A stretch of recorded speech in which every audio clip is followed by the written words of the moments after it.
Boa tarde a todos e a todas.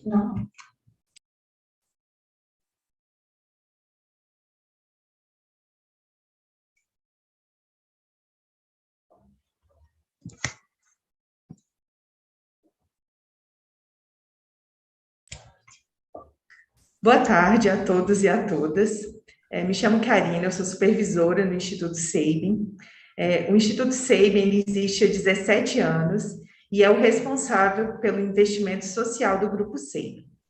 O Instituto Sabin tem a missão de contribuir para a melhoria da qualidade de vida, do bem-estar e da prosperidade das comunidades onde o Grupo Sabin atua, fomentando a inovação social. Hoje, dia 18 de maio, é o Dia Nacional de Combate ao Abuso e Exploração Sexual de Crianças e Adolescentes. Infelizmente, essa violência acontece em todo o Brasil. E para prevenir e proteger a infância, é preciso falar sobre o assunto. O Instituto Sabin possui um amplo portfólio de programas, projetos e ações, e dentre eles está o programa Ludotecas. Por esse motivo, nós convidamos a professora doutora Roberta Ladislau para uma roda de conversa com alguns convidados. Eu passo a palavra para ela agora e agradeço a presença de todos aqui. Muito obrigada, Karina. Parabéns. Agradeço o convite para a mediação e parabenizo o Instituto Sabin, em seu nome, pela iniciativa do programa Ludotecas, que vem impactando toda a sociedade, né? Eu sou psicóloga, meu nome é Roberta Ladislau, eu sou psicóloga, sou neuropsicóloga e tive o prazer de contribuir também com o programa Ludotecas do Instituto Sabin para a capacitação de atenção à rede de enfrentamento à violência, né? É uma forma da gente capacitar os profissionais para lidarem com a violência dos seus vários níveis, né? Não só os de crianças, como é o escopo da nossa fala de hoje, mas a violência doméstica também, o cuidado e proporcionar o cuidado com a família, né? Então, hoje eu selecionei, escolhi, convidei com muito carinho 3 grandes profissionais para a gente poder debater um pouquinho, né? Estamos aqui com a Tereza, do Centro 18 de Maio, a Jéssica, do Instituto Langage, e o Boia Efraim, que é de Moçambique, né? Está nos honrando com a sua presença, né? Uma presença internacional. Daqui a pouquinho eu vou ler devidamente o currículo de cada um deles, né? Mas só para começar com essa apresentação. Então, corroborando um pouco com o que a Karina colocou, né? Sobre o dia 18 de maio, hoje é o Dia Nacional de Combate ao Abuso e Exploração Sexual de Crianças e Adolescentes. E essa data foi escolhida porque em 18 de maio de 1973 houve o caso Araceli, né? Uma menina de 8 anos que foi, enfim, vários crimes aconteceram com ela foi morta, ela foi violentada, e foi um caso muito, muito, muito cruel, muito brutal e muito marcante, né? E a partir desse caso, no Espírito Santo, essa data foi instituída, né? E anualmente tem a campanha do Faça Bonito, que dá o nome a esse quadro, né? Anualmente a sociedade civil se organiza com uma campanha nacional para a gente lutar pelos direitos humanos e para combater todos esses crimes relacionados ao abuso e à exploração sexual de crianças e adolescentes. Essa temática é especialmente importante de ser trabalhada porque o Brasil ele está comparando com o mundo todo, ele está em segundo lugar no ranking mundial de crimes relacionados à violência sexual infantil, né, contra crianças e adolescentes. Então, é um cenário que é muito triste, é um cenário catastrófico, né, e a gente precisa cuidar disso. E uma das formas que a gente tem de cuidar é debater sobre o tema, é construir caminhos, é construir possibilidades, né, e investir cada vez mais na formação profissional para que a gente tenha profissionais habilitados a identificar e intervir de forma adequada, sem revitimização, né, para a gente evitar que novos ciclos aconteçam, né. E no caso da violência sexual com crianças e adolescentes, um dado que é especialmente perturbador é que muitos dos abusadores, eles sofreram violência também na sua infância, né? Então, quando a gente não faz uma intervenção adequada com as crianças e adolescentes vítimas, a gente não está contribuindo para o bem-estar social. Então, a gente precisa unir forças, né, políticas públicas, sociedade civil, para a gente conseguir fazer as intervenções adequadas, né? E além de intervenção, porque quando a gente pensa numa intervenção, a gente já está pensando na situação que já aconteceu, já ocorreu, a gente também tem que pensar na prevenção. O que pode ser feito para prevenir que esses casos aconteçam, né? Então, hoje na sociedade, a gente discute muito sobre educação sexual nas escolas, por exemplo, né? Esse é o caminho? A partir da educação sexual nas escolas, a gente vai conseguir fazer uma prevenção, por exemplo, ou pelo menos criar um campo, né, de apontamento, de pedido de ajuda, para que os casos que aconteçam sejam identificados, né? Então, a gente vai discutir um pouquinho sobre direitos humanos, né? Por que essa pauta é tão importante quando a gente pensa nessa temática de violência sexual contra crianças e adolescentes? Os conceitos próprios, né? Então, qual é a diferença de abuso sexual e exploração sexual infantil, né? Como que o Brasil, né, lida com isso? Como que a África, né, aí da pessoa do Boia, né, representando, né, como Moçambique representando a África, como que é essa realidade na África, né? Como que o mundo também tem lidado? Como que é essa mobilização para lidar com esses casos de violência sexual contra crianças e adolescentes, né? Então, eu vou abrir aqui para discussão, né? Eu vou primeiro ler os currículos. Eu acho que uma ordem de apresentação que pode ficar muito boa é começar pela Tereza, apresentando o trabalho do Centro 18 de Maio, depois seguido pela Jéssica, e, por fim, o Boy apresentando o cenário internacional, né? De praxe, a gente costuma convidar primeiro o convidado internacional, né? O convidado externo, mas eu acho que para organizar a linha de raciocínio, eu acho que assim fica melhor. Pode ser dessa forma? Sim. Eu vou ler aqui, então, o currículo da Tereza. Só um minutinho. Bom, a Tereza, o nome completo dela é Tereza Gelamari Franco Neto. Ela é coordenadora do Centro Integrado 18 de Maio, mestre em políticas públicas na área da infância e juventude, ex-coordenadora da saúde de crianças e adolescentes do Ministério da Saúde, servidora pública, graduada em comunicação social e doutoranda em políticas de saúde pela Fiocruz-ENSP. Tereza, com você está a palavra. Eu vou iniciar aqui a sua apresentação. Tá, obrigada. Bom, queria cumprimentar a todos, agradecer muitíssimo ao convite ao Instituto Sabin, a Karina que está aqui. Para nós é muito importante, porque o Instituto tem uma participação importante na nossa ludoteca, ou brinquedoteca, como a gente fala lá, no Centro Integrado 18 de Maio. Então, eu busquei um pouco fazer uma contextualização para vocês, um pouco da realidade do Distrito Federal, e trazer também um pouco alguns dados que a Roberta, né, somar aí aos dados que a Roberta colocou, trazendo da importância da gente falar sobre esse tema na dimensão ser humano, né, na dimensão ser humano, na dimensão direitos humanos, e num processo, né, histórico que a gente tem de muita desigualdade, né, nas relações familiares, nas relações entre adultos e crianças e adolescentes, nas relações desiguais que nós temos entre homens e mulheres, fruto de uma sociedade ainda muito marcada por uma concepção, né, de autoridade muito desigual, muito injusta e muito em cima de um poder muito autoritário, né, autoritário no sentido de quem manda sou eu e que a outra pessoa é um ser não de direitos, né, como a gente conseguiu conquistar com o ECA e com a Constituição, como nossas crianças e adolescentes, como um sujeito de direito, né? Então, na história da infância, a gente sabe que não foi sempre assim, né? Nem sempre crianças e adolescentes foram sujeitos de direitos na sociedade. E só mesmo no próprio avanço mesmo, né, na constituição das cidades, enfim, né, da vida do trabalho, é que isso foi se incorporando, os adultos, né, em estudos, foram observando, né, o processo do desenvolvimento infantil.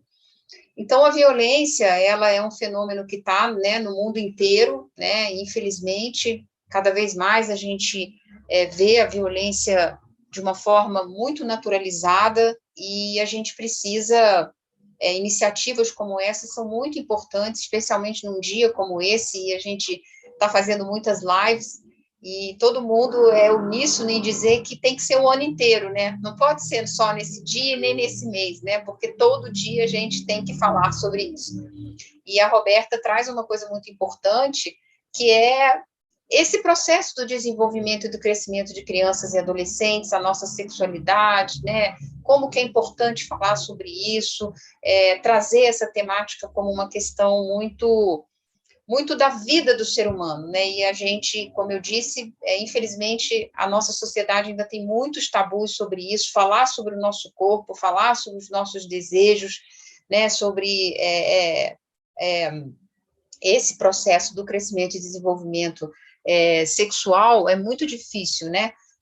Ainda a gente encontra muitas barreiras, mas a gente está aqui para poder contribuir e difundir, né, essas ideias enfim, e também falar um pouquinho do que a gente faz. Então, pode passar, próximo. Eu trouxe aqui um pouco, misturando isso que Roberta fala com um pouco depois do nosso trabalho, né, contextualizando. Então, eu falo, né, como Roberta colocou, né, a violência, ela é uma realidade no mundo inteiro, né, está em todos os países, com maior ou menor intensidade, né, e uma coisa que me chamou muito a atenção foi um relatório da Organização Mundial da Saúde, que estima, né, que em torno de 1 bilhão de crianças e adolescentes são afetadas pela violência física, sexual, psicológica, sofrendo ferimentos, incapacidades e mortes, né.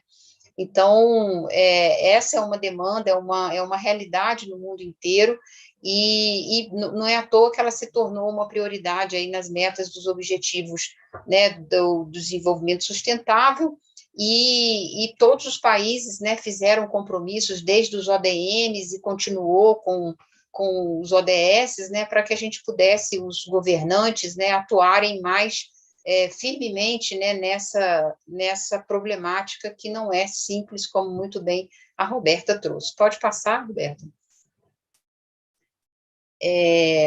E ela, né, a violência, né, ela tem uma magnitude, né, muito grande e uma gravidade. Hoje é um problema de saúde pública, né? E por que ela é um problema de saúde pública, né? Porque ela está muito relacionada aos problemas, né, de interação individual, relacional, né, e impacta principalmente na saúde mental, física e sexual na vida de crianças e adolescentes. E gera muita dor, né, gera muito sofrimento, inclusive uma questão que a gente tem conversado muito com os órgãos de justiça, e eu vou poder falar um pouquinho isso na apresentação do que é o centro, que tem uma diferença muito grande entre o lado da proteção e o lado da responsabilização. Muitas vezes, o lado da responsabilização não leva a um desfecho que aquela criança ou aquela família gostaria. Muitas vezes, o caso não é levado à frente, como é que fala? Não é que ele não é concluído, ele é encerrado porque não teve provas suficientes ou porque acabou não se gerando um crime, mas para a criança e para o adolescente, para aquela família, aquela situação permanece, né? Então, a gente não pode esquecer que tem esse lado, né, da saúde, desse lado da proteção, da saúde mental, que precisa continuar a ser cuidado, né? Então, a gente não pode achar que só porque resolveu ou porque o sujeito foi preso que a coisa resolveu, né? Isso é uma atitude, isso é uma consequência de um crime que foi feito. Mas para aquela família, para aquela criança ou para aquele adolescente, aquele problema muitas vezes vai trazer consequências para a vida dela toda, né? E ela vai precisar se cuidar, ela vai precisar, né, de ter profissionais que cuidem, né, que façam com que ela compreenda o que aconteceu e possa superar aquilo da melhor forma possível, né? Então, ela é muito complexa, né? Enfrentar a violência sexual é uma coisa muito complexa, não é fácil, porque imagina você sofrer a violência, os estudos mostram que é principalmente os familiares, as pessoas mais próximas, as pessoas que a criança e o adolescente amam, né? Que são seus pais, seus padrastos, avós, tio, primo, às vezes um amigo ou um namorado, né? Então, olha a complexidade dessa afetividade, né, sendo rompida, né, e você não deixa de gostar da pessoa, né, porque aconteceu aquilo, né, você há uma mistura de sentimentos enorme, e olha a confusão que isso não acarreta numa criança, numa adolescente, se para nós adultos isso já é um trauma muito grande, imagina para uma criança e para uma adolescente. E o outro aspecto muito importante é que ela não é de fácil percepção. O que a gente observa lá no centro, no nosso atendimento, e eu acho que também profissionais da área de saúde observam muito, é que ela é silenciosa, ela vai devagarzinho, né? Ela vai por anos, né? Que é o que a gente chama da violência crônica, né? E a própria legislação, de certa forma, acompanhou isso também a partir dos movimentos no mundo inteiro e dos movimentos feministas, né? Mostrando que não era só a penetração, não era só aquela violência trágica, né, como foi o caso da Araceli, mas essa violência é muito sutil. Ela é um toque, ela é uma fala, ela é um assédio, ela é, né, e principalmente agora com a internet e com o celular, né? Então a gente até já está vendo a violência sexual na internet. Então é preciso, né, que nós todos juntos, né, possamos avançar, né, em como encontrar formas, né, de abordar esse assunto nas escolas, cada vez mais falar sobre isso. Então, a gente, volta e meia, tem problemas aí com a concepção de educação em saúde na área da sexualidade, né? Então, como é importante falar isso na escola, mas aí tem pai que acha que aquilo ali é uma intromissão, que não pode, que isso é um absurdo, e como é que a gente vai rompendo isso, né? Conversando com os pais, conversando, mudando essa concepção dentro da nossa sociedade, para que a gente possa, de fato, ter direitos humanos garantidos, né? E os direitos humanos são muito mais do que meramente aquilo que a gente já conhece, né? O direito a ter escola, o direito a uma documentação, né? Então, você tem aquele direito, né, que é a sua dignidade sexual, né? Que é aquilo que não pode ser violado, que é o seu corpo, né? Aquilo que é muito íntimo e que está previsto, né, dentro das convenções aí que o Brasil é signatário, né, enfim, do nosso Estatuto da Criança e Adolescente, da Convenção, né, enfim, de várias ferramentas e instrumentos e protocolos que a gente tem nacional e internacionalmente que reforçam isso, né? Então, a gente sempre tem que estar firmando, né, dizendo, né, que crianças e adolescentes são sujeitos de direitos, eles têm direito a ser ouvidos, né, eles precisam ser compreendidos, né, e não meramente pela força física, né, que é também um outro problema muito grave que a gente tem da violência física. Pode passar? E aí eu trago alguns dados, né, que aqui do Brasil, né, para vocês terem um pouco essa dimensão, num boletim que o Ministério da Saúde lançou em 2019 para 2020, né, os dados sempre são um ano antes, né, dos dados consolidados no SINAM, que é o Sistema Nacional de Notificação de Violência. Nós tivemos 226.394 notificações de violência sexual no Brasil. Desses, 31,5% eram crianças, né, e 45% adolescentes, o que representava 76%, né, dessa violência. Então, mostra que a violência sexual tem um peso muito grande nessa faixa etária, né? Então, mais um alerta para nós, né, em relação a essa violência dentro da família, né? Então, de fato, nós precisamos ter muita coragem para poder abordar esse tema, né? Não temer aqueles que são muito conservadores, que têm uma visão muito atrasada, né? Desse pensamento mesmo de que você não pode falar, você tem que ficar calado, porque isso só vai trazer isso é mal, isso é pornografia, isso está errado, né? E não entende, não compreende que isso faz parte do ser humano, né? Isso faz parte da condição humana, né? A vivência, a afetividade, né? Isso faz parte da nossa personalidade, viver uma vida prazerosa, viver uma vida em que você possa, de fato, ter o domínio, né, do seu corpo, daquilo que quem pode, quem não pode te tocar, a questão do consentimento, né, enfim, muitas coisas que você vai aprendendo durante a vida, né, e quem ensina é a escola, é os pais, né, então, quanto mais ambiente protetor você tiver, melhor você vai conseguir lidar com, né, os desafios da vida do cotidiano. E aí, trazendo para o Distrito Federal, essa realidade aí, né, comparando com o Brasil, dá em torno aí de 32,36%, né, dessa realidade de crianças e adolescentes no total do Brasil. Pode passar? E aí, a gente, né, alguns estudos, né, eu aí nessa missão de doutoranda, né, acaba a gente tendo que fazer algumas investigações, né, porque meu trabalho é sobre violência sexual, então eu trouxe alguns dados aqui do Distrito Federal, muito interessantes, que são, né, as regiões, né, do Distrito Federal, onde tem maior incidência da violência sexual, né, então eu trago esse mapinha aí, onde mostra as cidades, hoje são bairros, né, em Brasília, onde tem maior incidência pelo SINAM, né, pelo Sistema Nacional de Notificação de Violência, né. E a outra coisa muito interessante aqui nesse gráfico é que mostra que no Distrito Federal a violência sexual ela domina as outras violências, né? Então, dentro do SINAM, né, vamos deixar claro que é no sistema de notificação, a violência sexual acaba aparecendo praticamente em primeiro lugar, ela vem na frente de todas as outras, né? Então, a violência sexual, de uma forma geral, ela está em quarto lugar, né, das violências como um todo. Mas é interessante que, pelo sistema, quem principalmente notifica é a saúde, né? Então, a violência sexual aparece fortemente aí. Pode passar? Aqui são outros dois dados de notificação, de denúncia, né? Então, tem o Disque 100, né? Mostrando aí, então, os dados, eu não vou entrar muito em detalhe.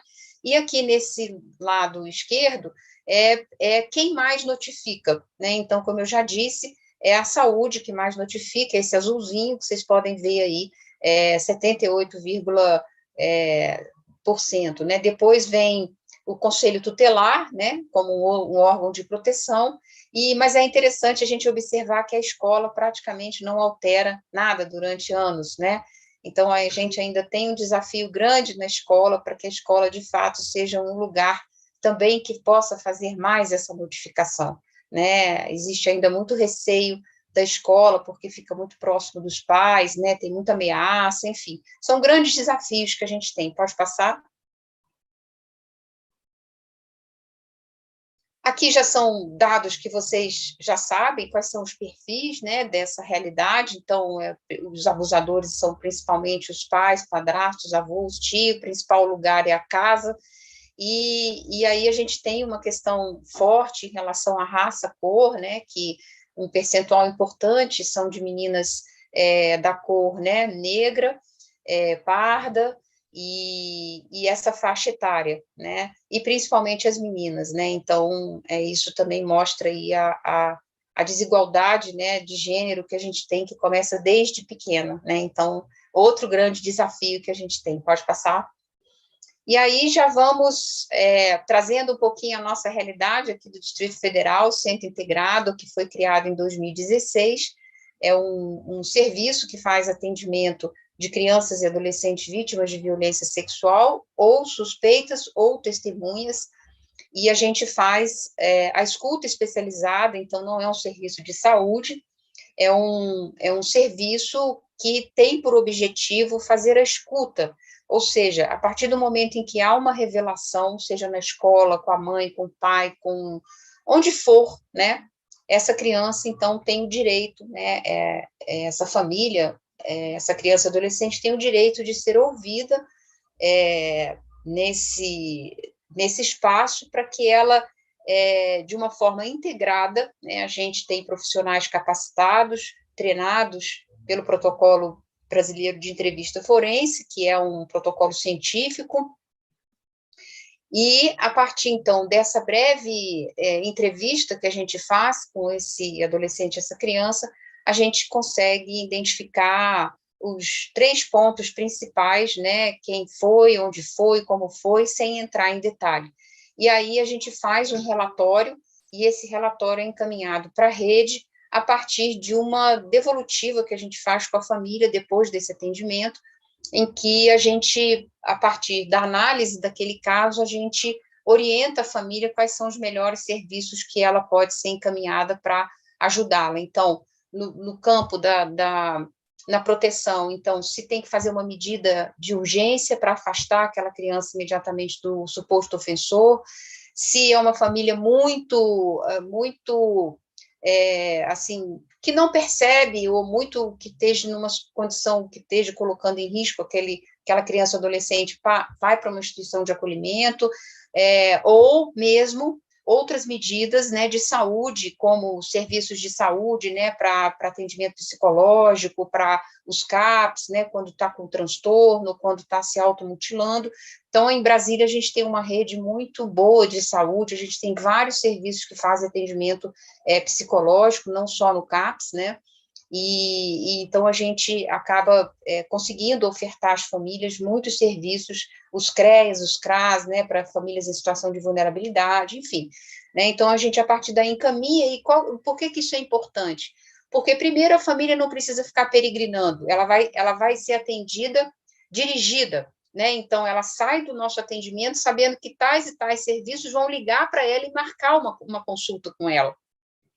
Então, ela não vai precisar ficar correndo, e nem a criança ou adolescente ficar repetindo, né, que é o grande problema da revitimização, por isso o centro foi criado, né, para evitar que aquela criança fique peregrinando, dizendo, me conta agora o que aconteceu. Não, com esse relatório, a gente consegue entender o que aconteceu com aquela família, porque a gente faz uma entrevista com a família também, com a mãe, quem foi lá levar a criança, e o conselho tutelar também. Então, a partir desse relatório, ele é sigiloso, né, a gente só encaminha para aquele serviço que a gente combinou com a família, e então aquela criança, quando ela vai ser atendida, o profissional já sabe, não precisa ficar perguntando, ele já sabe como fazer a abordagem, né, então isso é muito importante. E o centro foi criado, começou a funcionar em 2016, ele foi criado em 2013, mas começou a funcionar em 2016, e ele veio, né, e está totalmente consoante aí a Lei 13.431, né, que trouxe aí uma Maria da Penha, vamos dizer assim, entre aspas, né, para criança e adolescente, que é dizer, olha, vocês precisam se organizar, né, vocês precisam estar mais juntos, né, os serviços, para atender de forma célere e integrada as crianças e adolescentes, de preferência no mesmo lugar, que a polícia esteja lá, que o Ministério Público esteja lá, que a vara esteja, que a defensoria esteja, que tenha pelo menos algum profissional de saúde, uma enfermeira, para poder dar aquele primeiro atendimento e tal. A gente ainda não está assim, né? Mas esperamos chegar brevemente, mas pelo menos a gente já tem esse serviço que evita essa revitimização. Então, pode passar. Todo o nosso, né, acho que já pode passar, porque eu já falei muito disso, né, a celeridade, a gente monitora os casos, então, depois que a família vai encaminhada, né, a gente depois continua a saber se ela se vinculou ao serviço, se aquela medida que a gente sugeriu foi realmente aplicada, se o ofensor não está mais ameaçando a família, né, e muitas vezes a gente também recebe situações, não é muito comum, mas a gente recebe situações de adolescentes que revelam, né, que estão grávidas, né, ou que tiveram uma relação mais recente e estão, né, com suspeita de gravidez, e a gente encaminha, então, essa adolescente para um serviço que a gente tem aqui, né, no Distrito Federal, que faz o atendimento, né, para se a adolescente quiser fazer a interrupção de gravidez dentro da legislação.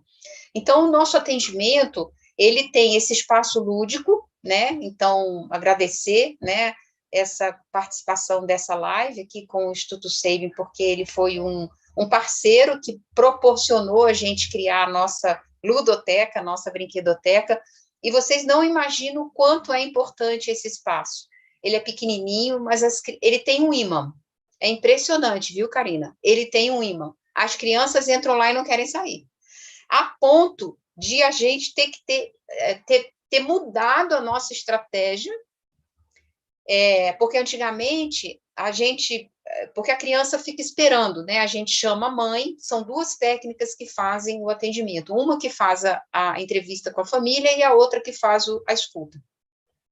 Só que para fazer escuta, a gente precisa entender um pouquinho dessa família, o que aconteceu, né? Qual é a história dessa família? Porque aí a criança fica brincando lá. E aí, antigamente, as nossas técnicas ficavam brincando com as crianças, né? Fazendo contação de história, brincando, aquela coisa toda. E quem disse que essa criança ia depois para a sala da escuta? Não, eu não vou não, quero ficar aqui brincando, quero continuar a brincar aqui, não vou não. Aí, era uma confusão para a gente poder levar a criança para a sala da escuta. Aí a gente resolveu diminuir um pouco essa interação, né? Ela é feita, mas de uma forma mais leve, para não fazer um cola, né? Que a criança cola, é impressionante. E hoje é assim, tem criança que chora na hora que vai embora, não quer ir embora, né? Quer ficar lá, porque realmente é muito gostosinha, muito, muito simpática, né? E aí a gente, depois desse atendimento, é um atendimento feito num dia só, é um atendimento longo, ele demora em torno de 2 horas e meia, para a gente poder fazer essas entrevistas todas, data evolutiva e tudo. Tem vezes que o atendimento é complexo, demora até mais. Então, é um atendimento muito personalizado, é uma família de cada vez, né? A gente marca horário, então não é por hora de chegada, né? Porque não tem como ser. E também a gente faz o atendimento espontâneo, que é muitas mães que ligam, ficam conhecendo o serviço e vão lá, né? Fazer a gente faz o atendimento, faz o agendamento. Pode passar? Então, nesse processo todo, pode passar mais uma, né? Porque eu já falei disso, da rede de proteção, da rede de responsabilização, e aqui são as fotos, né? Então, aqui é a nossa entrada, a nossa recepção, a brinquedoteca está logo de pronto, né? Assim, para a criança já chegar e brincar, né? E então é muito, muito bacana. Tem essa outra foto, eu fiz uma colagem aqui para poder mostrar os tapetinhos, né? A gente depois teve que tirar esses tapetes por causa da pandemia, e aqui os brinquedos, né? Que foram gentilmente, né? Fornecidos e doados aí pelo SEIB na brinquedoteca. E embaixo é onde a gente faz a escuta, né? Então são 2 momentos. Quando tem as poltronas é porque é com adolescente, e quando tem a mesinha com a cadeirinha é porque são crianças, que a gente, então, tem uma forma de, assim, prender um pouco a atenção dela, que aí a gente põe um desenho, bota lápis de cor para ela ficar desenhando e contando para a gente o que aconteceu, né? Então, e é uma sala que vocês podem observar que tem muito pouca coisa, já é totalmente diferente da brinquedoteca, para não chamar muita atenção e não dispersar a criança, né, no momento em que é preciso que ela concentre naquilo que a gente está fazendo ali o acolhimento, né, a vinculação. Pode passar? Aqui são os nossos principais demandantes, né, principalmente o Conselho Tutelar, em primeiro lugar, né, depois vem a saúde, depois vem a assistência social e os órgãos de proteção, né, outros também, mas em menor. A escola também demanda muito, agora que a escola está presencial, é uma demanda importante também. E nós não deixamos de fazer atendimento na época da pandemia. Nós atendemos, né, também na época da pandemia, foi considerado um serviço emergencial, e a gente continuou a fazer os atendimentos na época da pandemia. Pode passar? Aqui é um pouco, né, trazer uma coisa que a gente fala muito, né, a gente faz um trabalho muito grande com as escolas, né, que é a questão da revelação espontânea, né, que é uma reação que a criança tem, o adolescente, muitas vezes, quando ele faz essa revelação, quando ele toma consciência, né, e está sofrendo, e ele faz, então, a revelação. E aí a gente traz um pouco o que fazer e o que não fazer, né, que também é um processo que a gente vai aprendendo, né, a gente é muito curioso, né, nós seres humanos, então a tendência nossa, às vezes achando que a gente quer proteger, a gente está revitimizando, né? Mas e aí, o que aconteceu? Como é que foi? Né? Deixa eu chamar aqui seu pai para ver se foi mesmo, né? Faz a cariação, enfim. Então, a gente procura falar muito sobre essa importância da escuta e da revelação e orientando os serviços de que, quando houver uma revelação, não entre no detalhe, apenas ouça, né, e já faz a notificação para o Conselho Tutelar, porque o Conselho Tutelar vai saber fazer o encaminhamento e vai chegar até a gente, né? Tem uma perguntinha aqui no chat, qual é o atendimento? A gente faz em torno de mais ou menos 40 atendimentos por mês, porque a gente tem, às vezes, demanda urgente, né? Ele varia um pouco, né? Tem meses que as famílias, às vezes, deixam muito de ir, isso é uma questão que a gente também está estudando, né? Às vezes ela marca, mas depois não vai.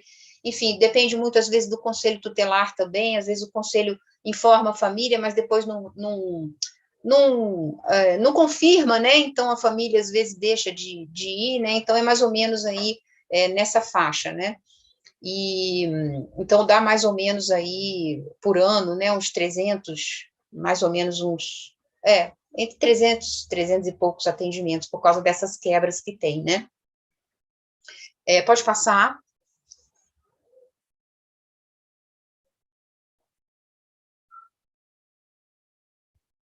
Aí são esses outros trabalhos que a gente faz também, né, da formação dos profissionais, da aproximação do atendimento do sistema de garantia, né, e os dados, né, a gente tem um software, né, que foi implementado em 2019, que é uma ferramenta muito importante que a gente tem, que a gente não faz mais nada no papel, a gente coloca tudo nesse software, e a gente tem um banco de dados importante, né, de todos esses atendimentos, e agora a gente já está podendo também vincular os outros profissionais desses serviços todos que eu falei para vocês, para acessar esse sistema e monitorarem os casos junto com a gente, né? Então, isso também é uma outra coisa bastante importante, porque isso facilita, né, não só o outro profissional que atendeu de saúde ou de assistência, para ele não se perder, né, e a gente, de fato, vincular essa criança, esse adolescente, essa família na rede, como a gente fala muito, né.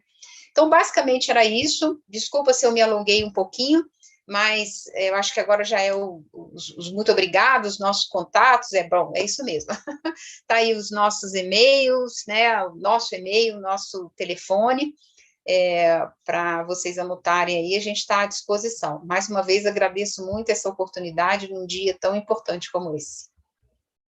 Muito obrigada, Tereza. Foi ótima essa fala, muito elucidativa, né? Acho que você trouxe dados muito consistentes, esclareceu um pouco da atuação nesse combate. Mas antes de passar a palavra para o próximo convidado, para a próxima convidada, tem a pergunta da Edna Miranda. No período da pandemia, teve aumento nos casos? Cortou um pouco, você podia repetir se na pandemia? Claro. No período da pandemia, teve aumento nos casos de violência, né?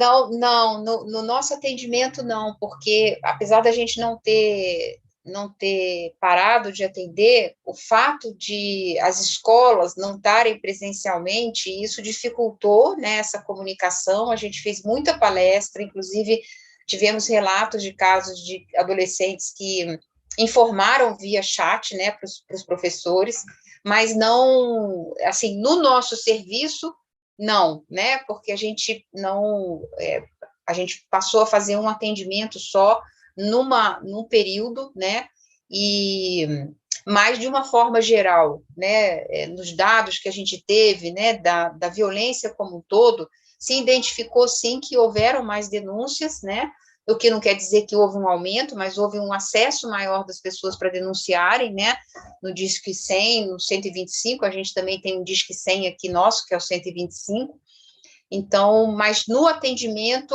a gente não teve esse aumento, não. Não quer dizer que não tenha, né, que não tenha aumentado, né, então... Sim, essa é uma pergunta muito importante, a sua resposta também é muito interessante, porque é isso, né, a pandemia permitiu que as pessoas ficassem muito próximas, né, então você contextualizou aí muito bem, né, que as crianças e os adolescentes, né, e na sua maioria, eles sofrem a violência dentro de casa, né, então na pandemia, com a recomendação do isolamento social, a vulnerabilidade aumentou, a exposição ao ofensor, né, aumentou, então, consequentemente, a violência aumentou também, né? E sem essa proteção da escola para denúncia, né? Então, assim, denúncias do Disque 100, denúncias anônimas, inclusive, podem ser feitas, né? Mas acredita-se, inclusive, em casos de subnotificação da própria violência. Exatamente. Isso é um grande problema, né? A subnotificação. Sim, sem dúvida. Tereza, mais uma vez, muito obrigada. Eu vou passar a palavra agora para a Jéssica. Vou ler aqui o currículo da Jéssica, apresentá-la devidamente também. A Jéssica é a Jéssica Vaz Malaquias, ela é psicanalista em formação permanente pelo Instituto Langage, em São Paulo, psicóloga graduada pela Universidade de Brasília, mestrada em Psicologia Clínica e Cultura pela UNB, com temática relacionada à violência sexual contra criança e adolescente e intervenções psicossociais em rede. Doutorado em Processos de Desenvolvimento Humano e Saúde, também pela UNB, direcionada à análise de práticas profissionais de trabalhadores sociais que atendem a situações de violação de direitos da infância e da adolescência. Atualmente trabalha na área clínica com atendimento de crianças e adolescentes e famílias. Além disso, é docente universitária com foco em psicologia do desenvolvimento, teorias psicanalíticas, terapia familiar, processos grupais e institucionais. Jéssica, passo a palavra para você. Obrigada, Roberta, pela apresentação e pelo convite também. É um prazer dividir esse momento aqui com a Tereza, com o professor Boia também. A gente sempre vai reencontrando os rostinhos familiares, né? Esse campo é um pouco restrito, né? Já estive com o professor Boia também, conheço um pouquinho o 18 de maio, das épocas antigas, assim que ele nasceu, até lá perto de casa, em Brasília, né? No momento estou em São Paulo, e lá no Instituto Langage nós temos um GT de abuso, né, focado na escuta das situações de abuso sexual, e acho que essa discussão também vai alimentar muito o que a gente pensa lá, as intervenções que nós fazemos por lá também, com crianças, em parceria com o Hospital Pérola Baiton, que é especializado em atendimentos, né, a mulheres e crianças também em situação de violência. Vou retomar aqui, então, a minha linha de pensamento. Preparei um texto breve e, curiosamente, conversa bastante assim, com o que a Roberta já apresentou e a Tereza também, a respeito dessa ideia da prevenção, né? Então, vou começar aqui e aí a gente vai pensando em algumas coisas novas, né? A gente já sabe, a Roberta também sinalizou e a Tereza também, a respeito da complexidade, né, no campo da violência sexual.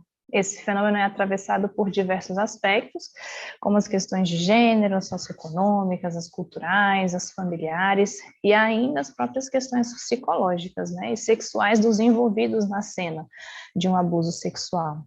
Há também todo um conjunto de aspectos emocionais que envolvem essas crianças, esses adolescentes, os seus ofensores, né, como a gente viu pelos dados fresquinhos que a Tereza trouxe para a gente ainda vê que a maioria das ofensas sexuais são cometidas no contexto intrafamiliar, né? Então a gente sabe que ainda há todo um caldeirão de relacionamentos afetivos aí e que está todo mundo junto, né? Crianças, seus ofensores, nesse contexto relacional que os permeia, né? Então, nesse cenário, as intervenções que são demandadas também precisam alcançar a complexidade, né?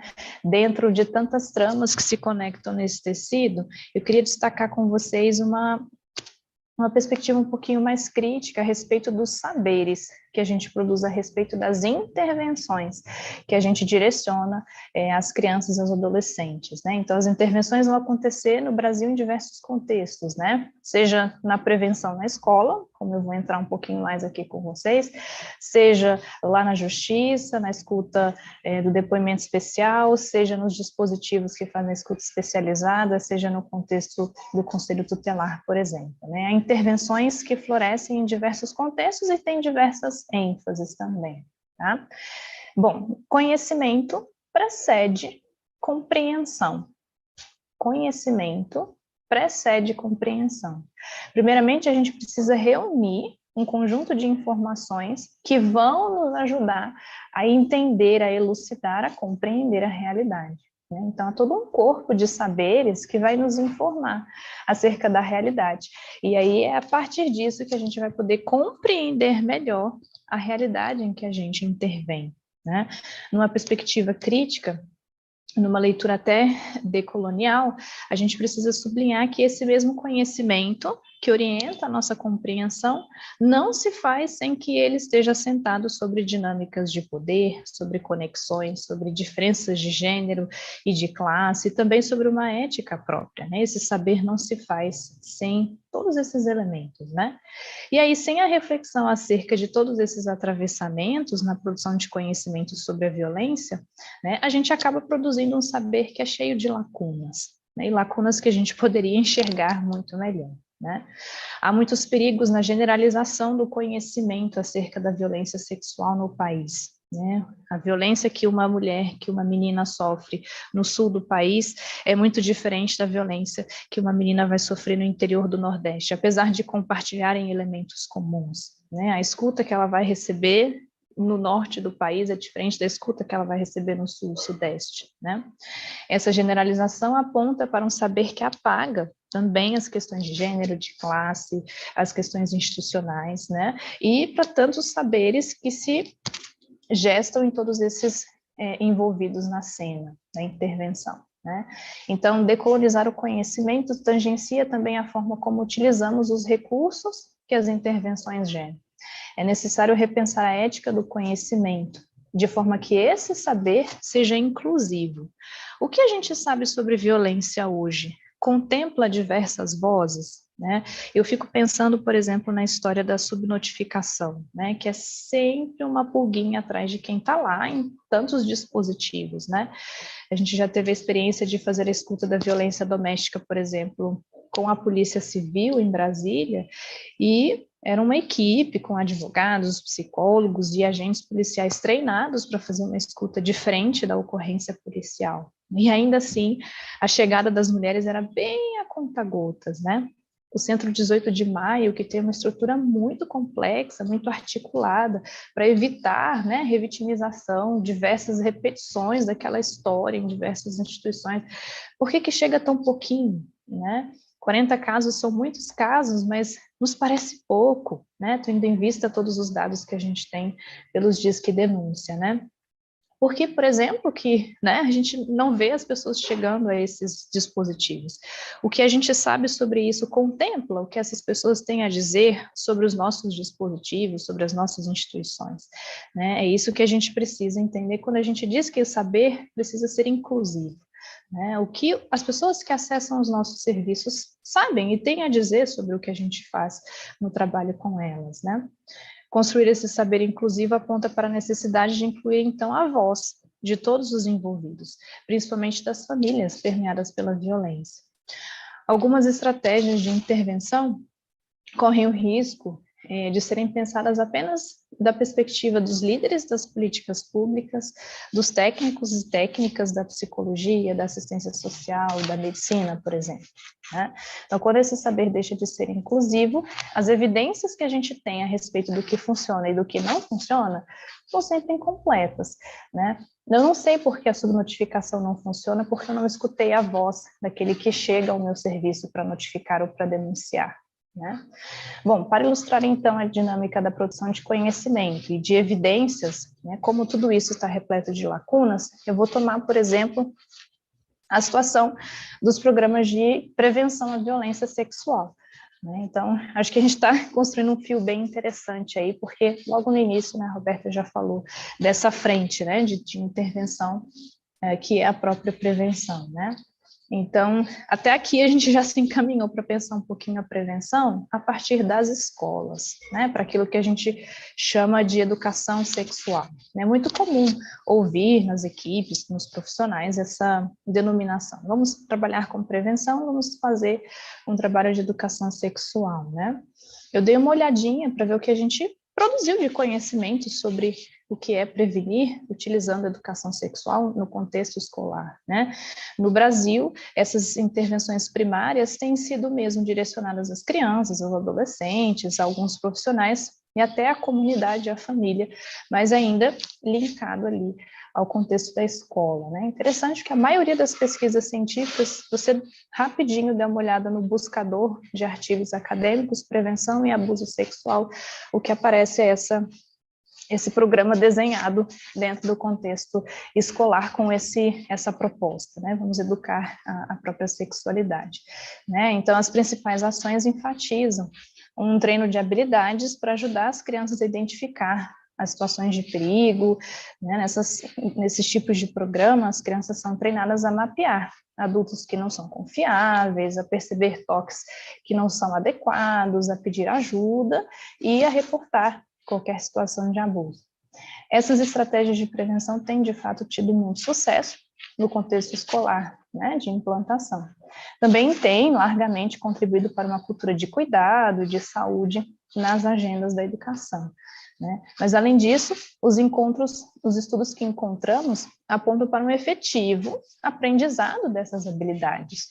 As crianças, de fato, aprendem o que é um toque ruim, um toque bom, né? O que são as ditas partes íntimas, quem pode, quem não pode, né? Como ela pode identificar um adulto protetivo, um adulto que não é protetivo. As crianças, de fato, aprendem, inclusive as menorzinhas, aprendem bem todos esses contextos, né? E tudo isso está, sim, né, correlacionado a uma diminuição da ocorrência de violência sexual em algumas localidades, né?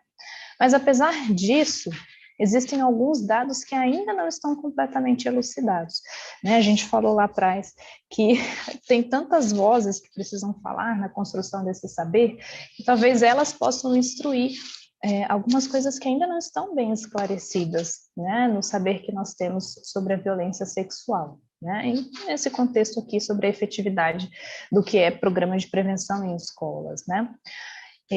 Será que os estudos sobre essa efetividade também estão correlacionados à diminuição da vitimização? Né? Quando a gente vai pensar numa intervenção, será que a gente pesquisa um pouquinho a respeito da efetividade daquilo? Né? Será que a gente coloca vários estudos juntos e conseguimos traçar, né, uma intervenção que seja baseada numa evidência contextualizada a respeito do que funciona, do que não funciona, onde, quando, com quem e por quê, né? Bom, essa intervenção não funciona, ou essa intervenção funciona. Com quem, onde e por que funciona ou não funciona, né? Da mesma forma, também, essas lacunas vêm porque muitas vezes nós confiamos em estudos únicos para basear nossa atuação, né? Encontramos uma pesquisa que informa que a intervenção deve acontecer assim, né? E muitas vezes nos sustentar em um estudo ou estudos exclusivos dificulta, né? E limita a nossa atuação. Tá? É importante também levar em consideração vários critérios de eticidade dessas pesquisas desenvolvidas com as pessoas em situação de violência. Muitas vezes a intervenção que nós estamos utilizando foi baseada numa pesquisa que não cuidou da ética também, né, com os participantes da situação de violência. Né? Tem muito mais coisas que a gente não sabe, né? Muitas outras coisas que nós também não sabemos sobre a situação da violência. A gente não sabe a respeito do ponto de vista das próprias crianças acerca dos conteúdos que elas aprendem, por exemplo, nesses programas de intervenção nas escolas. Né? Será que elas passam a experimentar mais ansiedade e desconfiança diante de adultos, por exemplo? Né? A gente precisa também pensar que as crianças não deveriam ser as responsáveis por distinguir com clareza as motivações, as subversões e a forma com que um adulto intencionado a cometer um abuso se aproxima dela. Além disso, a gente precisa questionar também se de fato deveríamos colocar sobre as crianças a responsabilidade de prevenir o abuso. Isso aqui é um ponto importante que de repente pode provocar aí alguma inquietação, né? Porque é delicado a gente ter que informar uma criança a respeito de um adulto que pode chegar e ofendê-la, né? É difícil a gente pensar que a gente precisa de uma mudança muito mais ampla, não só focada também no adulto que não deve violar, né, o corpo de outra pessoa, mas uma mudança que seja, né, social, cultural, de perspectivas, né, de relação e de interação adulto-criança na nossa sociedade brasileira. Né? Esses dias eu estava pensando nisso, eu falei assim, gente, mas por que a gente precisa ensinar a criança de que pode chegar alguém esquisito e querer mexer nela? Né?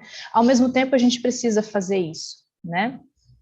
Imagina que você vai colocar uma criança dentro de um ônibus, né?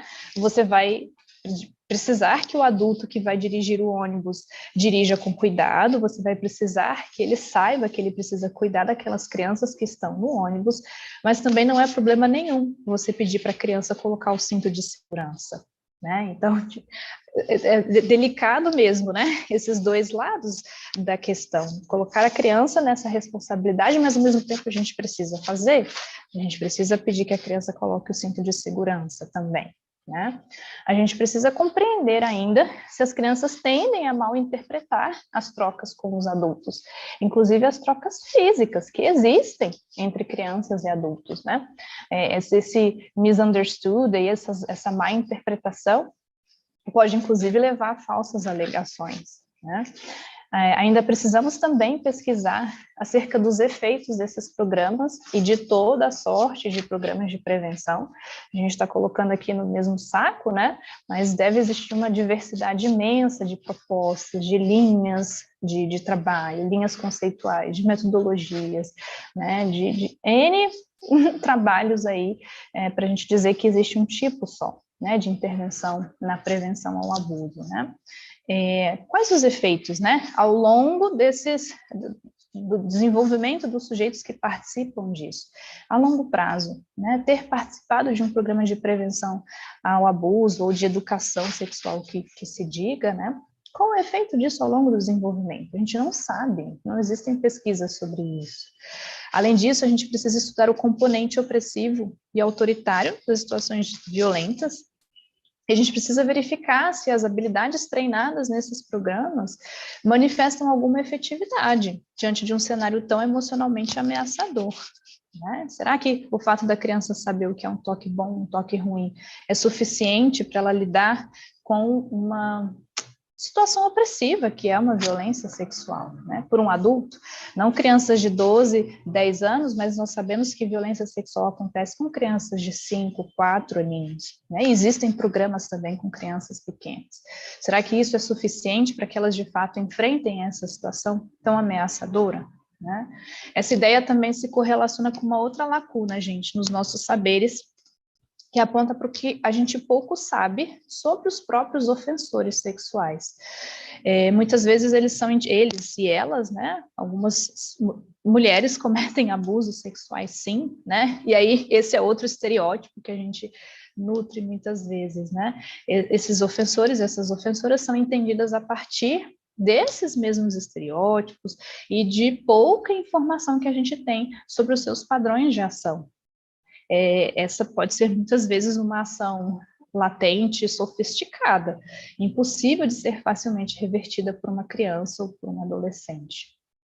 Ainda não sabemos o suficiente também sobre a variedade dos comportamentos desses ofensores e das situações ofensivas, né? Muitas vezes o lobo mau figura, né, como um grande ofensor sexual, mas muitas vezes não, né? Há uma coisa latente, um requinte nessa situação de uma pessoa que intenta cometer um abuso sexual, né?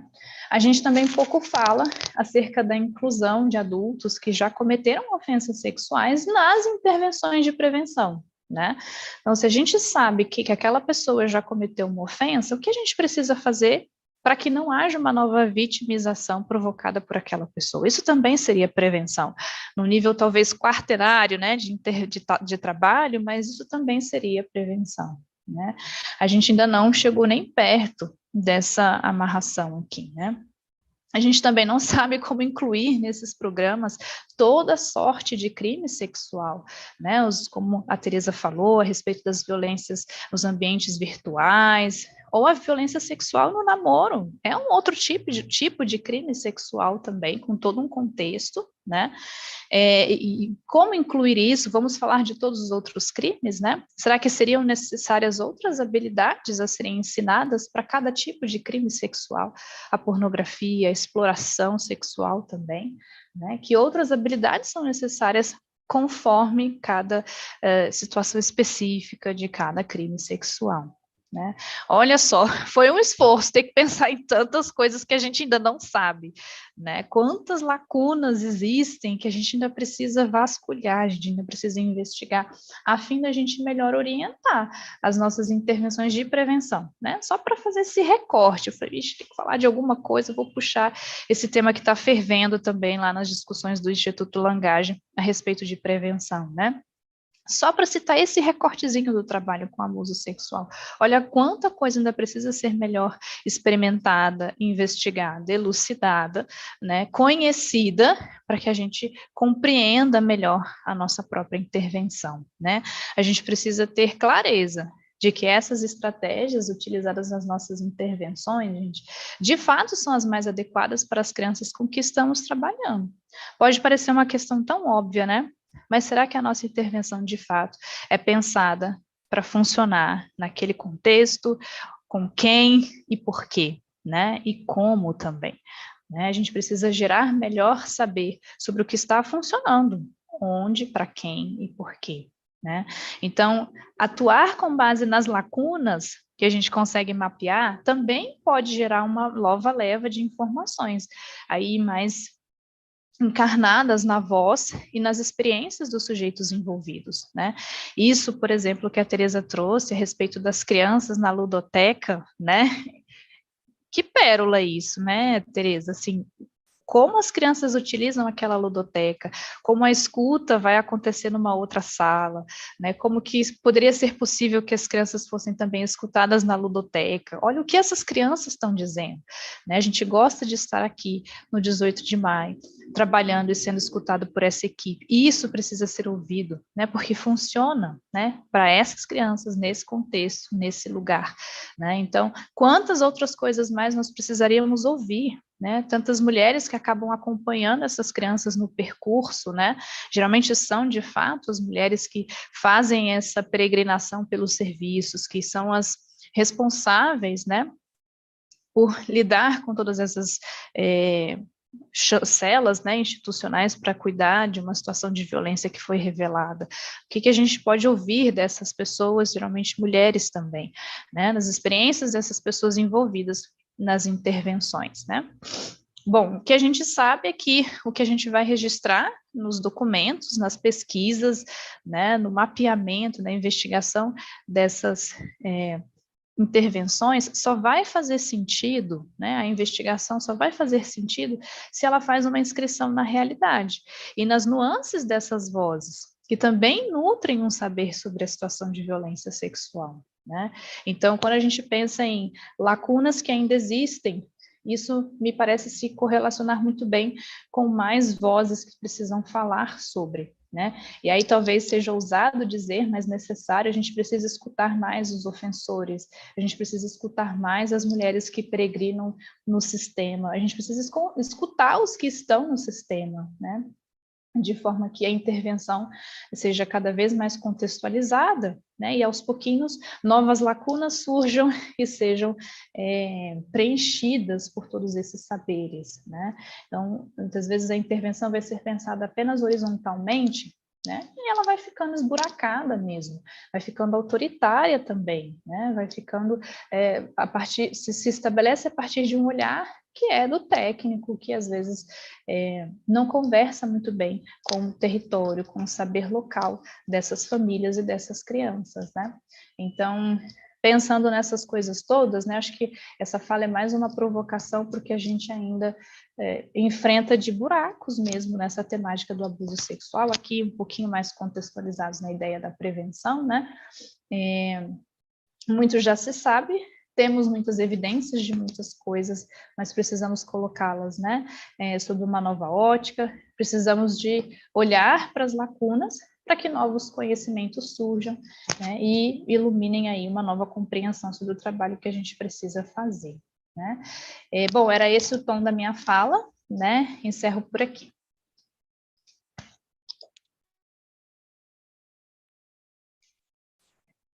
Pela sua fala, né, trouxe realmente uma série de questionamentos que eu vou retomar depois da fala do Boia para a gente fazer algumas discussões ainda, né, porque eu acho que a gente não pode só questionar o que falta, né, a gente também tem que trabalhar com a esperança. infância, né? Que inclusive é parte dos programas que o Boia esteve inserido, né, no trabalho contra a violência sexual. Apresentando o Boia devidamente. Você quer falar, Boia? Você levantou a mão?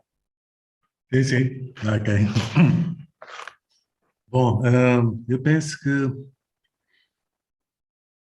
ouvi as duas falas que me antecederam, né, e penso que talvez o mais interessante seja tentar um bocado comunicarmos entre nós e menos, talvez, apresentar muito mais material diferente, ou talvez refletir um bocado com base na experiência do trabalho em Moçambique, de certa maneira, principalmente em Moçambique. Eu penso que as questões do poder são questões que muitas vezes não olhamos para elas, mas que são questões centrais, porque nós sabemos que a violência contra a criança, ela existe há bastante tempo, né? A violência sexual, inclusive a violência militar. Quando olhamos para o termo francês infanterie, ou infantaria, vem da palavra infante, criança. Crianças é que faziam guerras na Idade Média, né? E que iam lutar pela pátria e morrer pela pátria, que eram crianças, estavam afastadas eram exploradas nos centros produtivos antes da Revolução Industrial, até que era necessário, já não eram necessárias porque a máquina podia substituir a criança. Então, a violência contra a criança, ela existe na sociedade humana há bastante tempo e possivelmente ela era invisível enquanto este processo de libertação da mulher, este processo de empoderamento da mulher, este processo de reconhecimento da violência doméstica não viesse ao de cima. Portanto, devemos bastante ao movimento feminista o ter conseguido trazer para a discussão pública, né, a violência da sociedade patriarcal a que a mulher está exposta. E ao trazer isto, também começamos a visualizar o que acontece com a criança. Em diferentes paragens, estamos em diferentes momentos de desenvolvimento em relação a esta questão dos direitos da mulher e da transformação da sociedade patriarcal. Moçambique e diferentes países africanos são um mosaico, não são países homogéneos, portanto temos as cidades, temos as zonas rurais, nas zonas rurais temos diferentes realidades. Diferentes realidades que não necessariamente nos levam a pensar em situações piores ou melhores que na cidade, mas pura e simplesmente temos apenas que tomar em conta que são questões diferentes. Foi interessante ouvir, por exemplo, quando o dado que apareceu que no Brasil, crianças, meninas, né, negras e pardas, né, como um grupo que sofre particularmente mais violência, né, e questionava-me o que é que isso significa, né?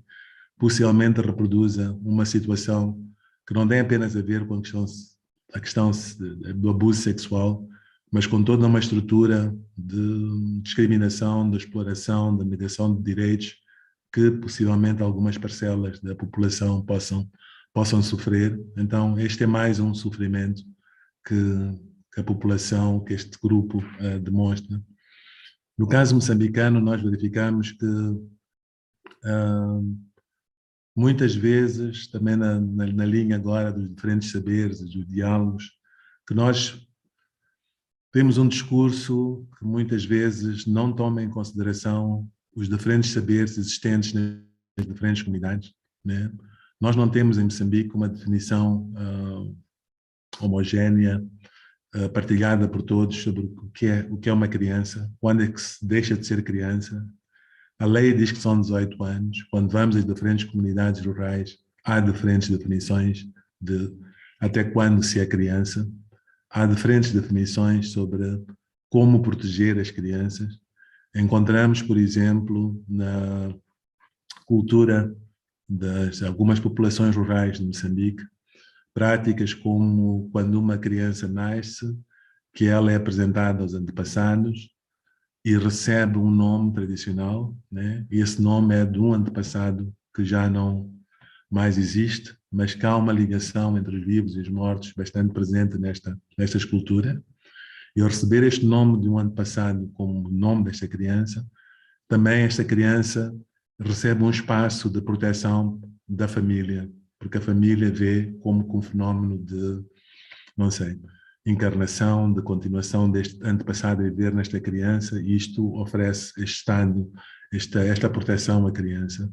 É algo, por exemplo, que na nossa estrutura formal da escola, da educação, do conhecimento, diria mais ocidental, que temos presente nas nossas instituições de poder, nos ministérios, na universidade, não temos um diálogo e não valorizamos, e muitas vezes no nosso diálogo, portanto, com estas populações e com estes pais, não podemos fazer uso ou beneficiar, conhecer melhor este tipo de intervenções. Temos intervenções ao nível também algumas, eu penso que Moçambique, falando mais de Moçambique, está especialmente a anos-luz do Brasil, né?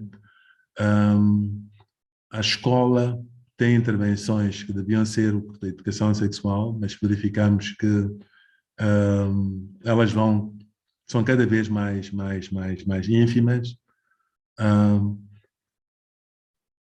Pais que não querem que essas intervenções ocorram, né? E uma discussão pública onde não aparecem advogados da criança a defender o direito à criança a esta proteção, e inclusive uma situação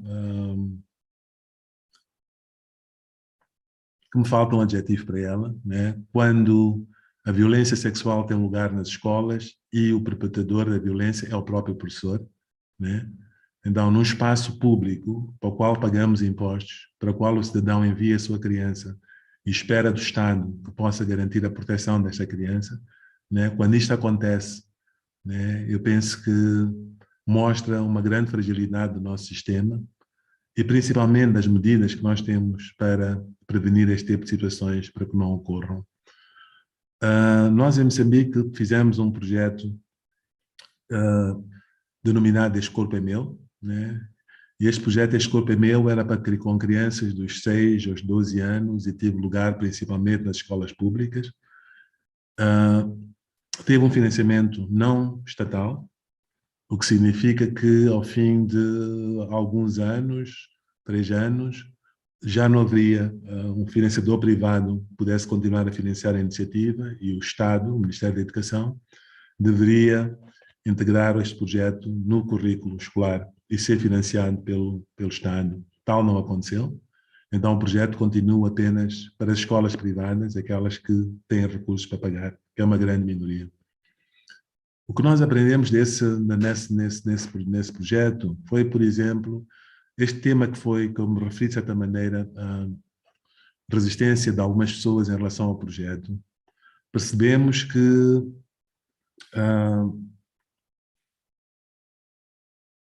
quando a criança recebe informações contraditórias, portanto, da escola, dos professores, da família, que nesses casos, possivelmente, seja melhor não fazermos nenhuma intervenção. Que criamos mais confusão na cabeça da criança e deixamos a criança, talvez, numa situação mais vulnerável ainda, ou mais difícil ainda do que estava anteriormente. Então, o nosso ponto de partida foi não fazer a intervenção sem, primeiro, termos uma intervenção idêntica com os pais, com os professores, com líderes da comunidade, com polícias, com indivíduos ligados à ação social. E foi bastante interessante, porque o que nós nos apercebemos, por exemplo, a intervenção era interativa, a intervenção era não ao nível apenas de transmitir conhecimentos, mas mais a nível de habilidades. De alguma maneira foi aqui já abordado este tipo de abordagens. O que nós queríamos era que a mensagem para a criança era primeiro que este corpo é meu. Isto parece algo tão evidente, mas não é evidente. O corpo da criança não é percebido por muitas crianças como o corpo dela. Na prática, inclusive, né, pessoas, para não falar, eu penso que eu próprio, muitas vezes, possivelmente digo à minha criança, olha, está aqui a tia, dá um beijo à tia, dá um beijo ao tio, né? E quase que eu, como autoridade, não pergunto à criança se quer dar um beijo, mas assumo que é boa educação dar um beijo ao tio, à tia. Portanto, esta noção de que o corpo da criança é na criança, ela não é assim tão, não é clara para muitas crianças. A questão dos sentimentos, fazer com que a criança confie nos seus sentimentos, que a criança, quando sente que algo está errado com este tio, com esta tia, com aquele professor, que não me sinto bem, que ela autorizar a criança a sentir-se, a nomear este sentimento, aceitar este sentimento como um sentimento de que algo não está certo. É preferível que a criança saia desse meio, estando errada, e não havia nada de errado no comportamento do adulto, mas achamos isso preferível e justificável e melhor do que acontecer num caso de violação sexual da criança.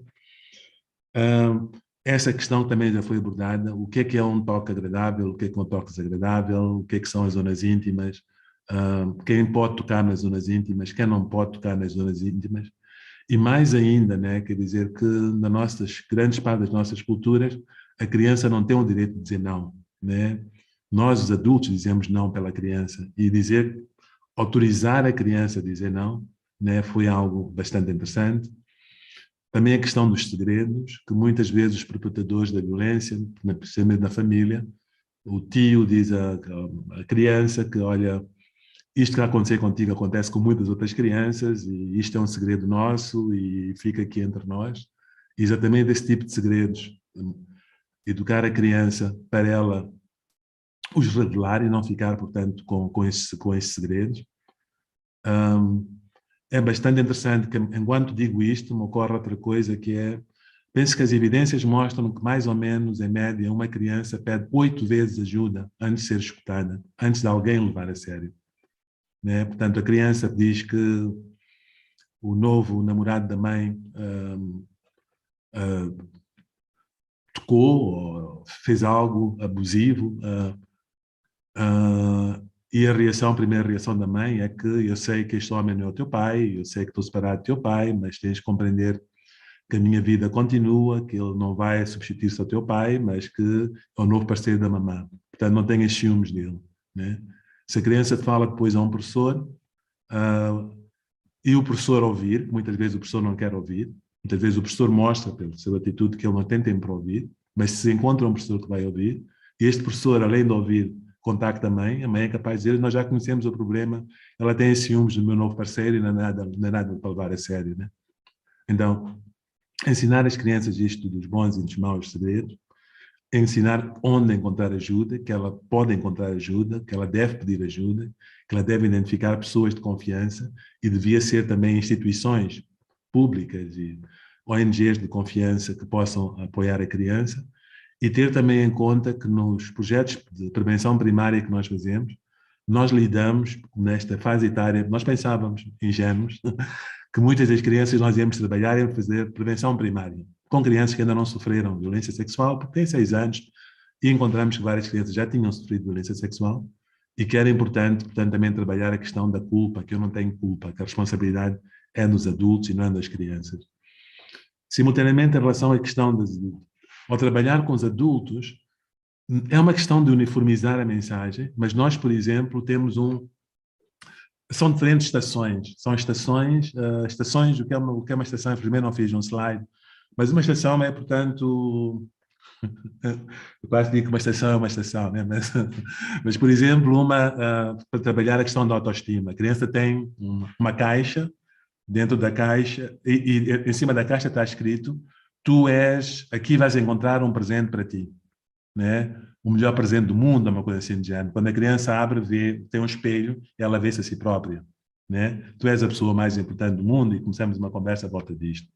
Temos um sítio em que a criança tem que aprender a dizer não e não é dizer apenas um não utilizando as cordas vocais. É um dizer não primeiro com as cordas vocais, não com as mãos, não com o corpo todo, não com as pernas, né? Porque muitas vezes encontramos esta afirmação de que quando a criança, mas também precisamente a mulher, quando a mulher diz não, ela não está a dizer não, ela está a dizer tenta com mais determinação, try harder, né? Que nenhuma mulher diz que quer logo, mas ela tem que dar voltas e que o não é não, né? Então, dizer um não categoricamente, gritar um não, né? Verificamos que tem um efeito mais de dissuadir a pessoa. E nós fizemos, por exemplo, esses exercícios que fizemos com as crianças, fazemos com os pais, como eu disse, fazemos com os professores. Evitamos ter os professores como orientadores do exercício, porque a pior coisa que podia acontecer para nós seria quando um professor envolvido em alguma cena de abuso sexual das crianças na escola, ou que tenha conhecimento, mas de uma maneira, de certa maneira, permita que isto aconteça por não denunciar, né? Se ele tiver à frente de uma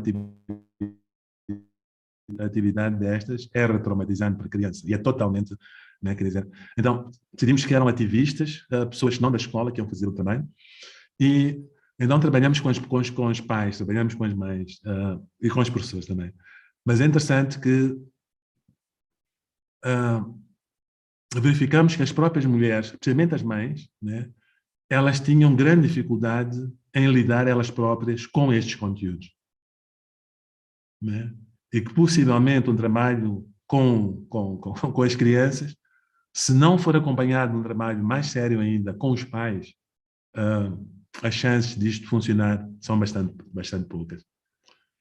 Verificamos que, diferentemente do Brasil, não sei, aliás, não posso dizer diferentemente do Brasil, o Brasil tem muitas línguas dos povos indígenas, né, que talvez a gente não é, por não conhecê-las e por não estarem presentes na comunicação, né, então às vezes eu penso no Brasil como um país que só tem a língua portuguesa, mas creio que não é esse o caso com as línguas indígenas. Nós em Moçambique temos várias línguas indígenas, várias línguas locais. E uma coisa é nós falarmos em português e utilizarmos termos como pênis, vagina, seios, etc. O mesmo, mas é totalmente diferente quando pedimos às pessoas para nomearem isto nas suas línguas nacionais, nas suas línguas locais, que é a língua da intimidade, que é a língua da privacidade, né? E aqui encontramos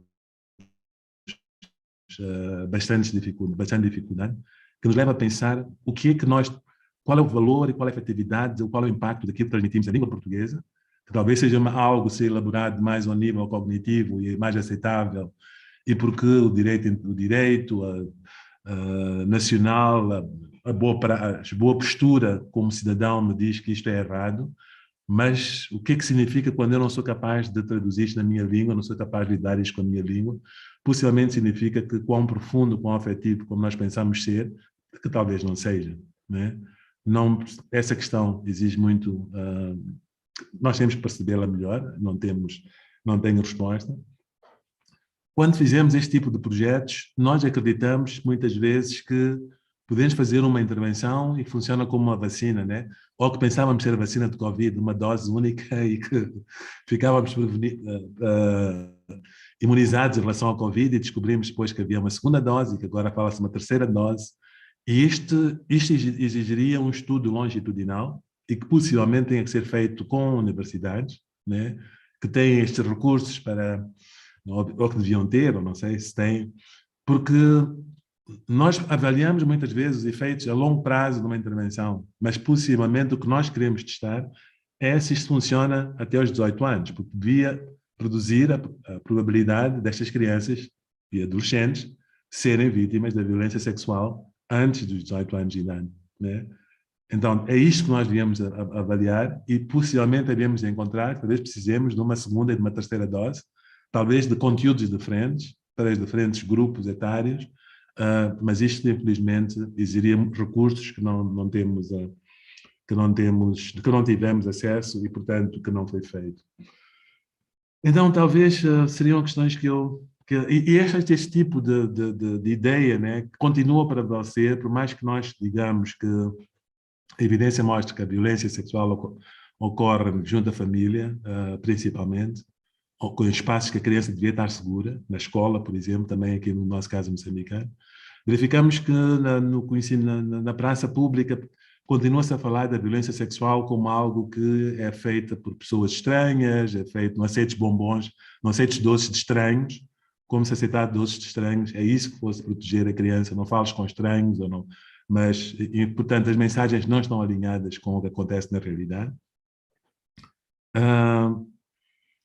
Portanto, isto mostra-me também, de certa maneira, que as crianças não têm lobby político, elas não votam, né? Coisas para as crianças é quando a gente trabalha com crianças é um bocado porque temos um bom coração, porque somos psicólogos e amamos crianças, mas até que ponto isto é levado a sério como um desafio para a sociedade, especialmente ainda é um grande desafio. A Visão Mundial, uma organização que trabalha em Moçambique, dizia que tivemos no ano 2000, 1.434 casos, portanto isso significaria uma criança de 6 horas, mas eu penso que, como iceberg, possivelmente isto não representa nem se calhar um quarto do que acontece na realidade, portanto o número deve ser muito, mas muito maior do que isto. Não temos consenso em relação à questão das definições, diferentes profissões veem a questão da violência sexual de maneiras diferentes, né? Quer dizer, o médico pediatra vai pensar na violação sexual apenas como a penetração, que vai ser possivelmente um número muito limitado de casos, e aqueles casos que chegam ao hospital e que há evidência forense e que houve penetração, portanto, que tem que ocorrer naquele período imediatamente posterior à violação, mas o que é sobre estas outras formas, o toque incorreto, isto é violação, não é violação, e depois algumas pessoas feministas dirão, inclusive, que quem deve definir o que é violação é o próprio sujeito, seria a mulher, seria a criança, e o que é que nós fazemos quando alguém nos diz que ele despiu-me com os olhos, né? Portanto, eu senti naquele olhar um olhar pornográfico, né? E, em princípio, também, de ser o sujeito a definir, teríamos que aceitar que isto é violência. Mas aqui estamos perante um contínuo que é bastante grande, né, do pediatra que quase que olha para 1% de penetração, quando há penetração, a a posição feminista mais radical, que quase que diz que a condição de ser mulher é de ser vítima. Né? Mas aí também essa condição, eu penso que, não sei, não vou discutir, mas há vários saberes, há vários posicionamentos, cada um deles tem a sua razão de ser e traduz, portanto, traduz também, portanto, o sofrimento que existe, os poderes que existem. Essas seriam assim as minhas talvez dizer também como última questão, né?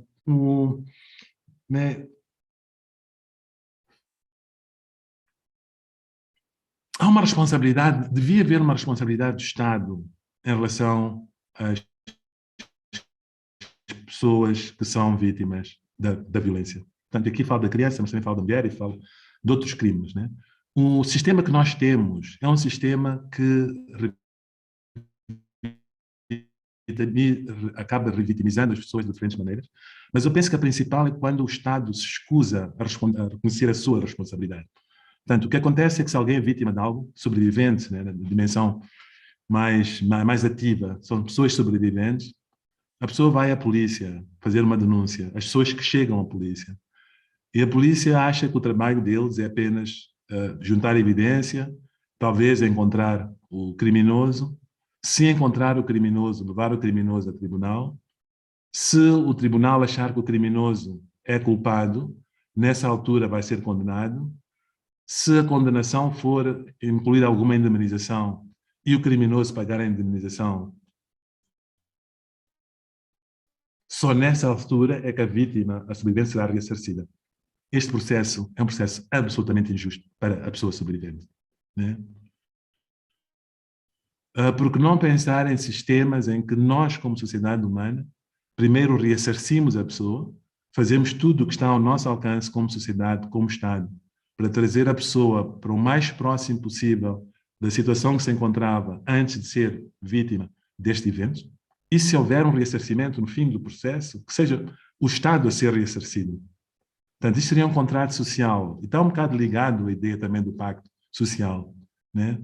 Mas isto implicaria novas definições do que é a nossa civilização, e civilização podíamos avaliar pela proteção, pela solidariedade, pela assistência que nós damos aos elos mais fracos da nossa sociedade, né?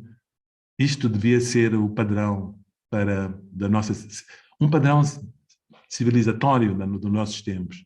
Infelizmente, não é isso que nós encontramos. O sofrimento é privatizado, né? Quem sofreu é quem tem de atrás do prejuízo e que possivelmente não temos esta experiência dos centros de advocacia da criança, como em alguns países se tenta fazer. A África do Sul já tenta fazer mais do que Moçambique, em que temos um único lugar onde as crianças encontram profissionais dos diferentes grupos ou profissões envolvidas no caso, portanto, o procurador, o assistente social, o médico, o polícia, e que é feito apenas um único levantamento de dados e que é feito por todas as profissões. Portanto, estão todos, mas há apenas uma única pessoa que fala com a criança e esta pessoa é a única que recolhe os dados e o processo, quando vai a tribunal, e que você tem que falar em tribunal, não é exposta, não vai para a sala prestar testemunho, fica numa sala protegida, falando só com esta pessoa, ela é que recebe as perguntas por escrito e o depoimento da criança passa para a sala e é visto na sala através de um sistema, para uma televisão, de sistema circuito fechado. Né? Nós ainda não temos isto em Moçambique e ainda temos, infelizmente, uma situação em que a Procuradora-Geral da República dizia, na prestação de contas ao Parlamento há pouco tempo, falava da corrupção existente no sistema judicial, o que significa que muitos processos não chegam ao julgamento. Se chegam ao julgamento, não quer dizer que os sobreviventes terão razão, né? Porque os advogados pagos, né, pela pessoa acusada podem ter melhores argumentos, podem destruir a fiabilidade das provas, podem fazer com que os processos desapareçam na esquadra da polícia, podem adulterar processos. Então, a questão da violência contra a criança continua a ser um grande desafio e que, infelizmente, ainda não recebe a atenção necessária. Então, tudo que podemos fazer ainda neste domínio aqui em Moçambique, e penso que a situação de Moçambique deve refletir de alguma maneira muitos países africanos, merece toda a nossa atenção, seja como advogados da criança, seja como defensores dos direitos humanos, direitos da criança, seja como académicos, mas exige o esforço de todos nós. No fundo, todos nós somos crianças, alguns de nós somos pais, alguns até avós. Então, para mim é uma honra estar aqui nesta roda e poder compartilhar e aprender praticamente da experiência do Brasil. Muito obrigado. Muito obrigada, Boia, pela sua ilustre contribuição, né? Acho que é muito importante a gente conhecer a realidade de outros países, né? Para a gente também repensar um pouco a nossa realidade, né? No começo,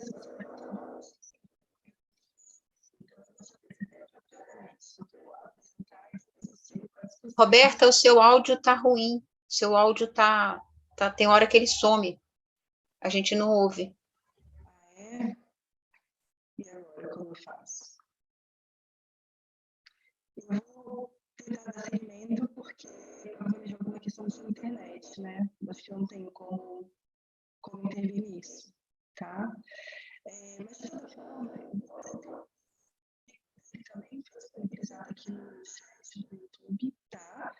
Vocês podem acompanhar por lá, tá? Boia Efraim Júnior, psicólogo, psicoterapeuta, trabalhou em Moçambique na Associação Reconstruindo a Esperança.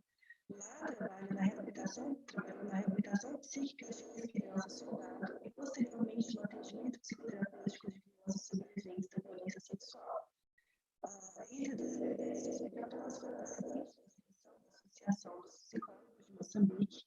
Boia Efraim é também docente universitário em psicologia clínica e psicotraumatologia, investigador e consultor. Roberta, continua ruim. Tá um pouco ruim a senha. Tô ouvindo bem baixinho. Será que se você mudar a internet, a gente mudou agora há pouco, funciona?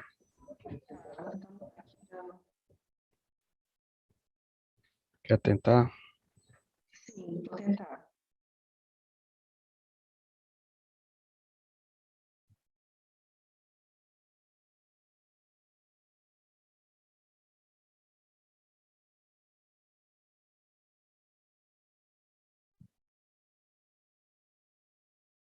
E agora me ouve?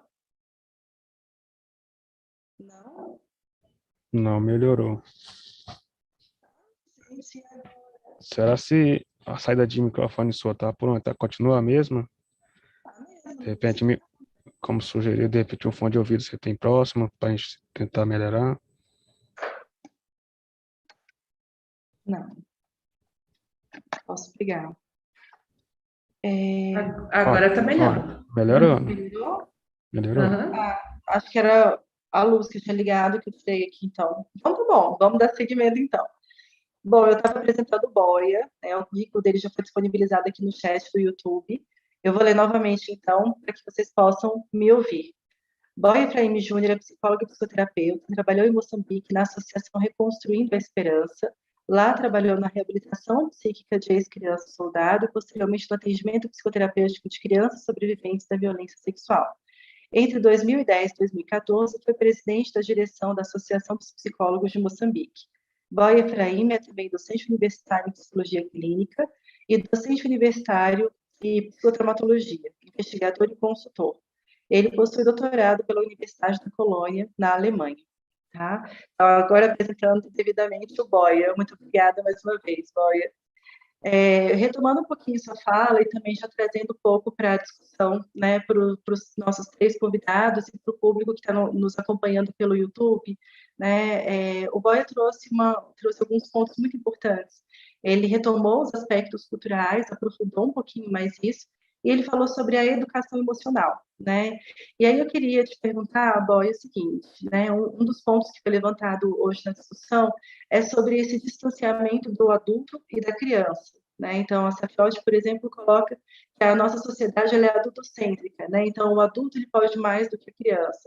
Então, dentro de uma relação, e a violência ocorre dentro de uma relação de poder, né? Então, dentro dessa relação de poder, né, o que a gente poderia fazer para intervir, para dissolver, né, para diluir essa relação de poder e trazer, né, para uma relação mais horizontal, né? Então, quando a gente autoriza uma criança a sentir, a confiar no que ela está sentindo, a nomear o que ela está sentindo, a gente está dando condição de sujeito para essa criança, a gente está trabalhando nessa perspectiva de tentar horizontalizar as relações. O que você acha?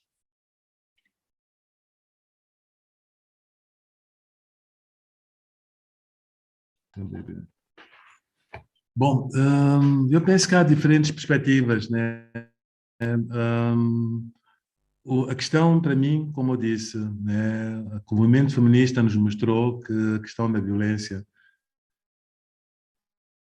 em relação à mulher, a questão está ligada à violência em relação à criança, que só quando se começa a falar, através do movimento feminista, da violência contra a mulher, é que descobrimos este tema começou a fazer parte da discussão pública. Então, antes disso, não existia. Portanto, então, isto remete-nos a dimensões políticas, económicas, da sociedade patriarcal, de poder, etc. Né? Quer dizer, trabalhei em países também, por exemplo, como a Nigéria, onde, não sei, a mulher, o homem pode se casar com várias mulheres, aliás, também em Moçambique, a religião muçulmana, o homem pode se casar com diferentes mulheres, a mulher não pode fazer nada sem autorização do homem, a mulher é propriedade do homem. Aqui em Moçambique, de certa maneira, também temos o mesmo, em algumas práticas culturais, como aqui no Sul é chamado lobolo, que é um bocado o dote que a família do homem paga à família da mulher e ele fica proprietário daquela mulher. O que acontece, né, dentro daquela relação, com as crianças são propriedade dele em caso de separação. Então, eu penso que enquanto não... E olhamos para alguns movimentos em que a mulher começa a ter uma condição financeira melhor. Aliás, olhamos também para a Europa, na Suíça as mulheres não votavam até muito bem pouco tempo, né? Olhemos agora para questões do aumento da renda das mulheres, né? A promoção nos seus locais de trabalho, terem oportunidades iguais aos homens, acesso a posições de direção nas empresas, etc.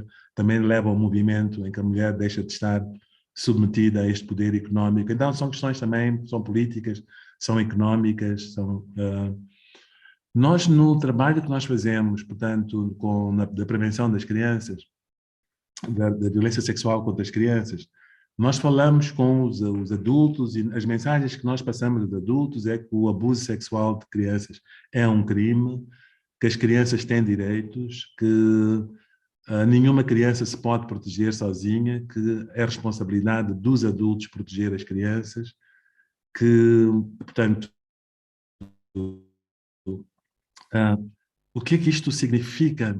Não tenho a certeza, né? Quer dizer, porque isto não é nada de novo, mas o que é verdade é que a evidência mostra que parece que tão efetivo como isto, ou mais efetivo que isto, não tenho a certeza, e são questões que nós teríamos que investigar melhor, mas que quando damos às crianças instrumentos para elas também se poderem prevenir, portanto, quando empoderamos a criança, como este termo,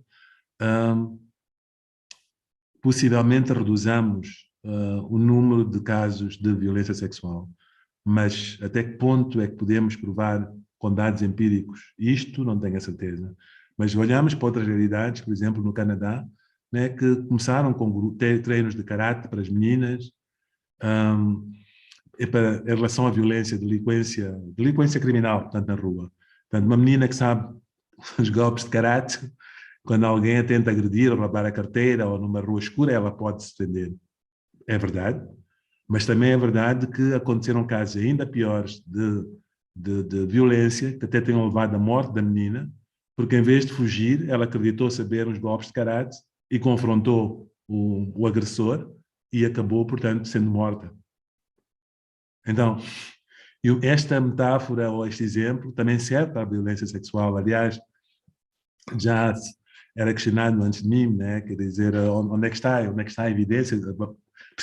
Temos muitos buracos, precisamos de facto juntar muita evidência. Portanto, eu não teria resposta, eu teria mais perguntas e menos uma resposta. Mas o que sentimos, especialmente, seja uma impotência, o que sentimos é que temos que fazer mais, temos que fazer muito, e o que sentimos é que, enquanto fazemos, precisamos de investigadores como a Jéssica para permanentemente nos questionar e nos levar a melhorar as intervenções que fazemos. Mas, indiscutivelmente, precisamos de muito mais disto e precisamos trabalhar tanto com as crianças, como eu disse, como com os pais, como com a polícia, como com os diferentes grupos. E recolher diferentes verdades, diferentes versões do que está a acontecer e tornar isto uma revolução civilizatória. Excelente, excelente. O nosso tempo está acabando, então eu vou colocar uma pergunta para a gente fazer uma discussão e aí depois eu vou passar para as considerações finais de vocês, tá bom? Considerando tudo que foi discutido hoje, considerando essa temática que é super difícil de ser abordada, de ser trabalhada, que é super complexa, como foi colocado aqui, a gente teve a contribuição da Tereza, mostrando um pouquinho da atuação do Centro 18 de Maio, e tivemos esses questionamentos, né, que a Jéssica e o Boia trouxeram. Então, a minha questão para vocês é a esperança, né? Temos esperança, né? Qual que é o prognóstico dessa situação? Que caminhos que a gente pode trilhar para a gente conseguir evoluir nessas intervenções, nessas prevenções, como sociedade, nesse processo civilizatório? Qual que é o caminho que a gente pode seguir? Né? Qual que é a opinião de vocês sobre isso? Eu tenho um palpite inicial, que eu acho que é até baseado no que o Boia também trouxe, né? Eu acho que a gente às vezes precisa voltar para a letra, né, das coisas que a gente escreve. A gente escreve ECA, o Estatuto da Criança e Adolescente, a gente escreve o Plano Nacional de Enfrentamento, depois acho que a gente esquece o que a gente escreveu, né? E lá no Estatuto a gente descreve as crianças como um sujeito de direitos e deveres. Então, o meu palpite é que as coisas vão começar a mudar quando a gente considerar essa segunda característica que a gente vê hoje na criança, né? Como um sujeito de deveres, né? Se a gente começa, de fato, a entender que a criança se autoriza em algumas decisões, em algumas participações, em algumas colocações que ela tem a dizer sobre os contextos nos quais ela está inserida, aí a gente pode começar a mudar um pouquinho essas dinâmicas adultocêntricas, né? A criança também tem voz de participação naqueles contextos em que ela está, né? Seja a escola, seja a casa, seja a brincadeira, seja o meio ambiente, né? Que a circunda. Então, eu sempre tive essa leitura, né? Muito, a gente para nos sujeitos de direitos, né? Então, talvez a gente precise aprofundar, jogar lá na frente essa discussão. Então, o que significa uma criança sujeito de direito, de deveres também? Né? Porque isso pressupõe que a criança vai falar, que a criança vai participar, que a criança vai se colocar, honrar espaços coletivos, né? De outra forma, muito diferente do que a gente tem hoje, né? Então, se eu pudesse dar um palpite, que o caminho da esperança é retomar o que a gente escreveu e que a gente já esqueceu há um tempinho aí. Joia, obrigada, Jéssica. Tereza, você gostaria de comentar? Sim, eu acho que tanto o Boia quanto a Jéssica trouxeram coisas muito importantes, que eu posso dizer que são elas que vão fazer essa realidade mudar. O Boia traz a questão cultural, a questão do movimento feminista, né, de emancipação das mulheres, e a Jéssica traz um aspecto muito importante, que é a gente ter mais evidências daquilo que a gente faz, para, de fato, a gente ter certeza o que está mudando e o que não está mudando, né? Então, isso eu acho que é fundamental, né? A ciência, né? A gente conseguir que essas ações trazem artigos, evidências, né, daquilo que a gente está fazendo. E tudo isso por quê? Porque eu acho que, para uma sociedade, para uma nação, né, é fundamental a gente saber aonde a gente quer chegar.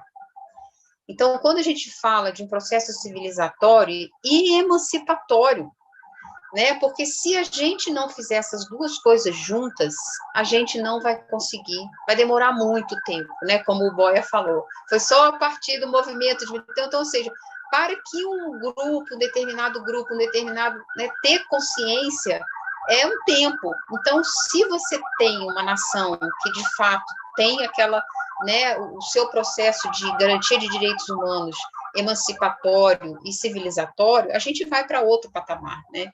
Então, eu acho que sim, temos esperança, e acho que é não ceder nenhum, né, não admitir nenhum retrocesso, né? A gente está vivendo momentos muito difíceis no nosso país, então acho que é isso, né? A gente, e aí a ciência é fundamental para mostrar, né, os fatos estão aí, eles mostram a realidade, então eu penso que é isso, a gente não perder nunca esse objetivo de um país mais justo, mais seguro, né, mais feminino, mais democrático, onde as nossas crianças, de fato, possam ter voz, né, e fala, né, e de fato, ter o seu direito garantido.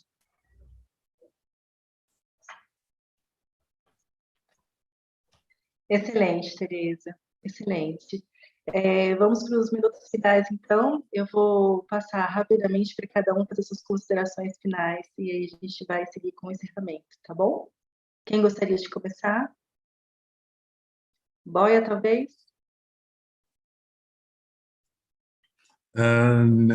Bom, eu acho que encontros como este são oportunidade para partilharmos experiências. Encontros como este são oportunidades para trazer isto para a discussão pública, para plataformas como esta, que reúnem colegas, mas reúnem pessoas interessadas.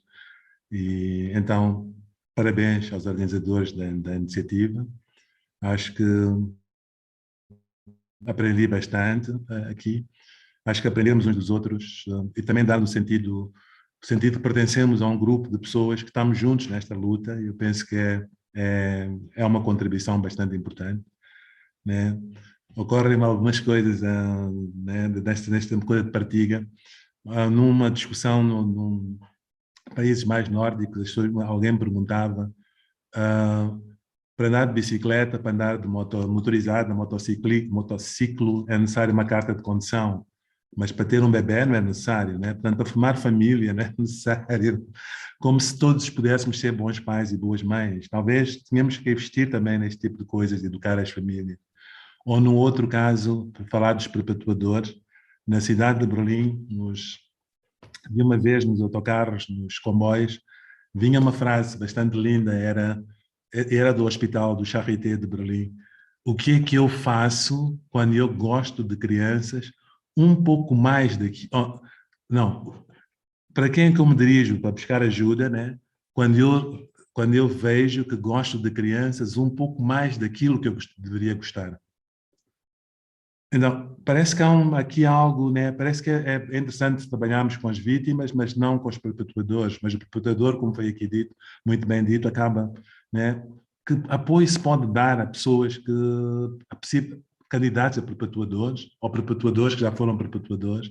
Eu penso que também aqui temos muito que aprender, então queria apenas repetir a questão e a pergunta e dizer que temos que olhar também mais para isso. E, infelizmente, em Moçambique, não é só neste momento o abuso sexual de crianças, mas é a guerra, há uma insurgência no norte do país, e isto coloca as crianças numa situação de muita vulnerabilidade, maior vulnerabilidade ainda. Muito obrigado.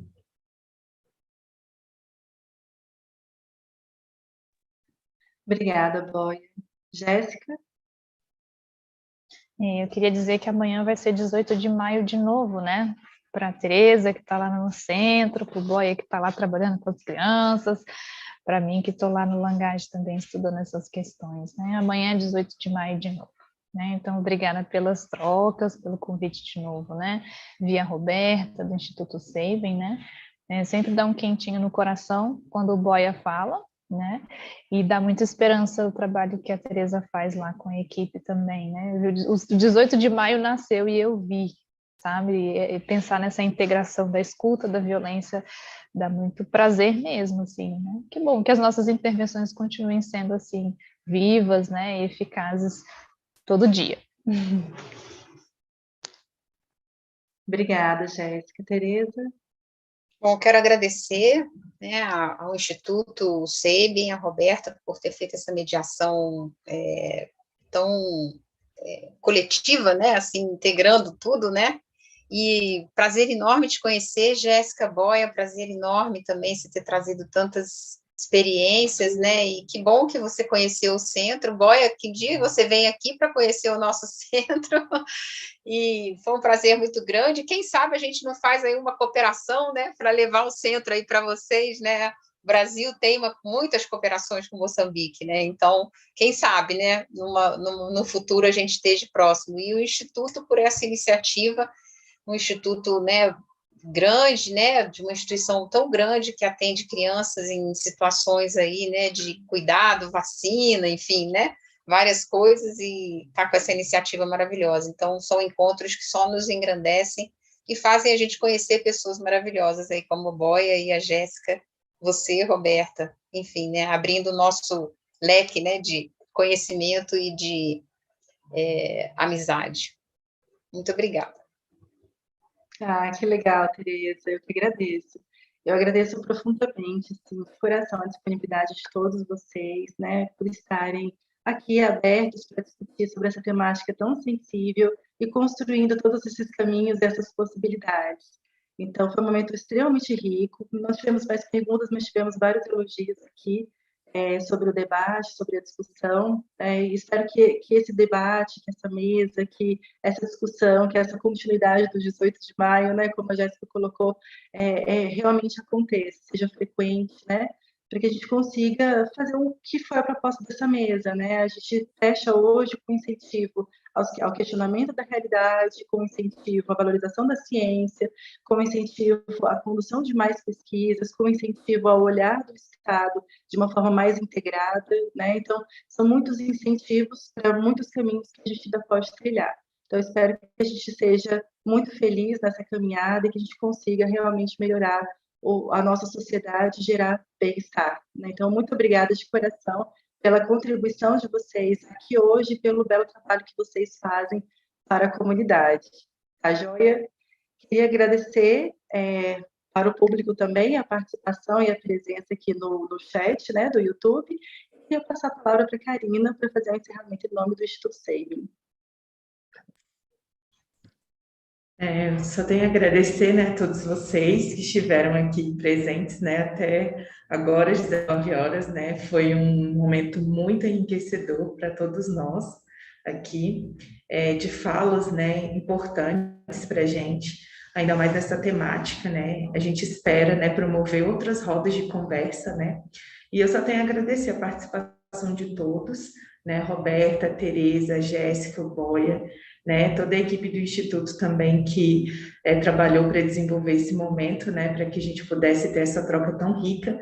Então, agradeço a participação de vocês, né, e a disponibilidade. Muito obrigada mesmo, em nome do Instituto.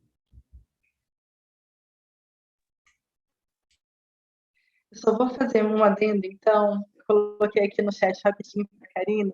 Eu esqueci de falar, né, no começo eu me apresentei, eu e a Jéssica trabalhamos na capacitação da rede de atenção à violência, né, contra a violência, então eu queria aproveitar o momento, né, junto com a Karina, para divulgar, então, esse curso. Todas as videoaulas estão disponibilizadas no YouTube, né, então os profissionais que tiverem interesse em aprender um pouquinho mais, né, então a gente montou em trilhas de aprendizagem, então o curso não é só para psicólogos, então psicólogos, assistentes sociais, advogados, né, então temos trilhas de justiça, segurança pública, trilhas da saúde e a trilha da assistência social. Então fica um convite para quem tiver interesse em trabalhar nessa área, aproveitar essa oportunidade de formação e de capacitação. Obrigada. Isso mesmo, muito obrigada. Os links, né, estão direcionados no site do Instituto Sabin também, para quem tiver interesse. Tá bom? Muito obrigada. Uma boa noite a todos.